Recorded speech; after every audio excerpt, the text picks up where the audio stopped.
السلام علیکم ورحمۃ اللہ وبرکاتہ۔ اعوذ باللہ من الشیطان الرجیم، بسم اللہ الرحمن الرحیم۔ هو الذی بعث فی الأمیین رسولا منهم يتلو عليهم آياته ويزكيهم ويعلمهم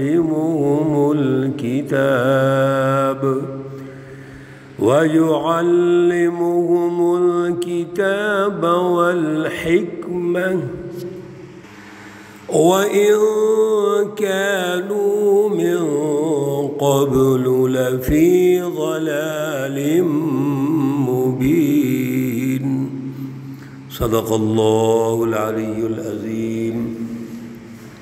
اللہم صل علی سیدنا ومولانا محمد النبی الأمی وعلى آلہ واصحابہ وبارک وسلم وصلی علیہ۔ معزز سامعین و سامعات، پارہ نمبر 28 سورۃ الجمعہ، آیت مقدسہ نمبر 2۔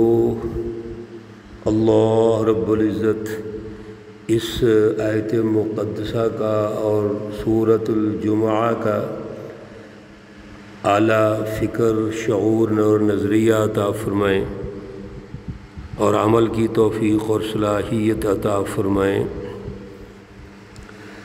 گزشتہ درس میں آیت مقدسہ نمبر 1 میں اللہ رب العزت کی 4 صفات پر ہلکی ہلکی بات چیت ہوئی تھی، جس کی تفسیر انشاءاللہ العزیز آج ہم سنیں گے۔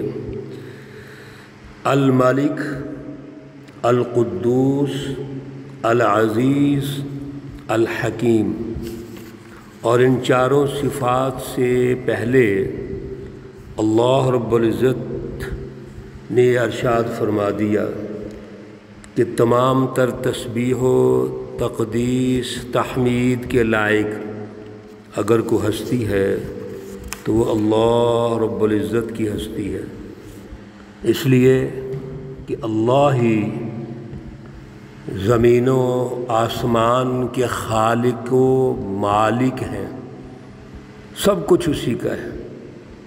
انسان تو اللہ کی مخلوق ہے، جیسے کائنات کا ذرہ ذرہ اللہ کی مخلوق ہے، لیکن اس کا جو اشرف المخلوقات ہے وہ انسان ہے، اور یہ بھی مخلوق ہے اللہ کی۔ لہذا انسانوں میں تو کوئی بڑا نہیں ہو سکتا، نہ کوئی خدا ہو سکتا ہے، یہ اسی طرح مخلوق ہے جیسے باقی دیگر مخلوقات ہیں۔ اب اللہ کی جو صفات ہیں وہ غالب ہونی چاہیے سوسائٹی کے اندر، اس لیے پہلی صفت المالک ہے، بادشاہ۔ اللہ حاکم ہے، اور اللہ جب حاکم ہے تو اللہ کا فرمان بھی حاکم ہونا چاہیے۔ اسی طرح اللہ القدوس پاک ہے، لہذا اللہ کا جو فرمان ہے، قوانین ہیں، ضابطے ہیں، ان کے ذریعے اللہ انسانی سوسائٹی کو پاکیزہ کرنا چاہتے ہیں۔ اللہ العزیز ہیں تو اللہ کے قوانین بھی العزیز یعنی غالب ہونے چاہیے۔ اللہ الحکیم ہے تو اللہ رب العزت کے تمام تر جو قوانین اور ضابطے ہیں وہ حکمت پر مبنی ہیں، اس میں عقل، فہم اور سمجھ ہے، دانائی ہے، وہ عقلی اور عملی تمام ضروریات کو پورا کرتے ہیں۔ آج کی آیت مقدسہ میں سب سے پہلے تو رسول اللہ صلی اللہ علیہ وسلم کی بعثت جن اقوام میں ہوئی، مکہ کی جس قوم میں ہوئی، اس کو اللہ فرماتے ہیں یہ امیین ہیں۔ هو الذی، اللہ کی ذات اقدس وہ ہے، بعث جس نے بھیجا، فی الامیین امیوں میں، ان پڑھ لوگوں میں، رسولاً ایک رسول، منہم جو انہی میں سے ہیں۔ دو باتیں ہیں، ایک تو اللہ نے رسول اللہ صلی اللہ علیہ وسلم کو مبعوث فرمایا امیین میں، اور دوسرا آپ باہر سے تشریف نہیں لائے بلکہ آپ بھی اسی جگہ سے پیدا ہوئے، آپ کی جو ولادت ہے وہ بھی مکہ میں ہوئی ہے۔ امیین یعنی جو پڑھے لکھے نہیں ہیں۔ اس وقت کے دور کے مطابق جو علوم بڑی بڑی ریاستوں میں اور ممالک میں پائے جاتے ہیں وہ ان سے محروم ہیں۔ رسول اللہ صلی اللہ علیہ وسلم کا بھی لقب ہے النبی الامی، لیکن یہاں امی سے مراد وہ رسمی جو تعلیم ہے جو ایک علاقے میں یا شہر میں یا قصبے میں موجود ہے، وہ نہیں پڑھے لکھے، لیکن اس کی صلاحیت، عقل و شعور اعلیٰ درجے کا وہ میرے پیارے رسول اللہ صلی اللہ علیہ وسلم نے موجود ہے۔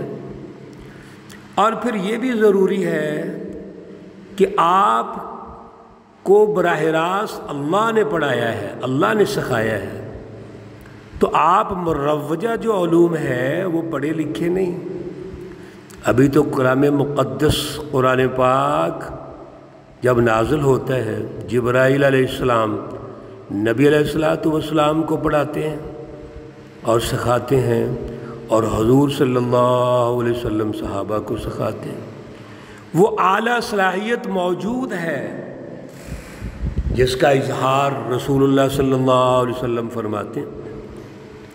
اس لیے آپ صلی اللہ علیہ وسلم کو اللہ کا رسول بنا کے بھیجا اور انہی میں سے بھیجا، لیکن اس کے باوجود یہ عرب کے لوگ، مشرکین، کفار رسول اللہ صلی اللہ علیہ وسلم سے کہتے ہیں کہ یہ جو کلام مقدس یہ بیان کرتا ہے یہ کہیں سے سیکھ کے آتا ہے، اللہ کی طرف سے نہیں ہے۔ یہ کبھی اس کو جادو کہتے ہیں، کہیں اور مختلف الفاظ سے یاد کرتے ہیں۔ تو رسول اللہ صلی اللہ علیہ وسلم انہی میں سے ہیں۔ 4 کام جو ہم نے پہلی آیت میں سنے تھے، ان 4 کی وضاحت توجہ سے سنیے اور پھر جتنی ہو سکے گفتگو وہ ذہن میں رکھیے۔ پہلی ہے یتلو علیہم آیاتہ، آپ ان پر اللہ رب العزت کی آیتیں پڑھتے ہیں۔ الملک بادشاہ، حکمران، اور حکمران جو ہوتا ہے وہ اپنا فرمان شاہی جو جاری کرتا ہے، سب سے پہلے اس کا تقاضا ہے اس کو پڑھا جائے۔ جب اس کو ہم پڑھیں گے لفظ بلفظ، پھر اس کا اگلا مرحلہ ہوگا۔ تو یہ کلام مقدس قرآن پاک، اللہ کی یہ کلام، یہ فرمان شاہی ہے، یہ وہ آرڈیننس ہے، وہ احکامات ہیں، اللہ کے فرامین ہیں جن کا پڑھنا آنا چاہیے۔ دنیا میں کوئی بھی فلسفی پہلے لکھی جاتی ہے پھر اس کو پڑھا جاتا ہے۔ دنیا میں کوئی بھی حکمران جو اپنا آرڈیننس جاری کرتا ہے، حکم جاری کرتا ہے، پہلے اس کو لکھتے ہیں، پھر عوام کے سامنے اس کو جاری کرتے ہیں اور وہ پڑھا جاتا ہے۔ اسی لیے کوئی بھی قانون اور ضابطہ اس قوم کی زبان میں ہونا چاہیے، پھر اس کو پڑھیں گے، پڑھنا آئے گا تو اگلا مرحلہ ہوگا۔ تو پہلا مرحلہ ہے تلاوت آیات، دوسرا مرحلہ وَيُزَكِّيهِمْ، اور ان کو آپ نے پاکیزہ کر دیا، ان کا تزکیہ کر دیا۔ تزکیہ، ان کو ذمہ دار بنا دیا، جس کا قلب، عقل، دماغ، شعور ایک پیج پہ ہو اور وہ ذمہ دار ہو۔ یہ القدوس اللہ پاک ہیں، اور جو اللہ کے فرامین ہیں، احکامات ہیں، جن کے ذریعے اللہ انسانی سوسائٹی کو ترقی دینا چاہتے ہیں، وہ بھی پاکیزہ ہونے چاہیے، اس میں کوئی ملاوٹ نہیں ہونی چاہیے، اور وہ اتنے اعلیٰ ہونے چاہیے کہ انسان اپنے دل سے اس کو قبول کر لے۔ یہ ہے تزکیہ نفس۔ اور یہ اللہ کی جو آیات، پہلا مرحلہ تلاوت، دوسرا مرحلہ تزکیہ، جب دل سے اس کو وہ تلاوت کریں گے پھر اگلے مراحل شروع ہو جائیں گے۔ تیسرا مرحلہ ہے وَيُعَلِّمُهُمُ الْكِتَابَ، اور وہ کتاب مقدس کو سکھاتے ہیں۔ اب تیسرا مرحلہ سکھانے کا آ گیا، تلاوت آیات، تزکیہ اور سکھانا۔ یہ سکھانا شریعت، قوانین اور ضابطے، یہ العزیز جو اللہ کی صفت ہے اس کا مظہر ہے۔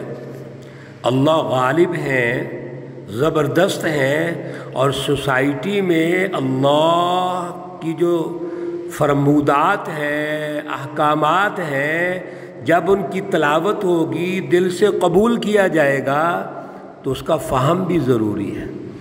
جب تک اس کو سیکھا نہیں جائے گا تو غلبہ کیسے ہوگا؟ اور سیکھنے کا مفہوم بھی یہ ہے کہ یہ نہیں ہمارے ہاں جیسے رٹا سسٹم ہے، ہم سمجھتے ہیں چیز سیکھ لی گئی، نہیں، اس کا فہم پیدا ہونا ہے۔ ہمیں پتہ ہو کہ یہ ہمارے مفاد میں ہے، انسانیت کی مفاد میں ہے، یہ انسانی تنظیم اور ڈسپلن کے لیے ضروری ہے۔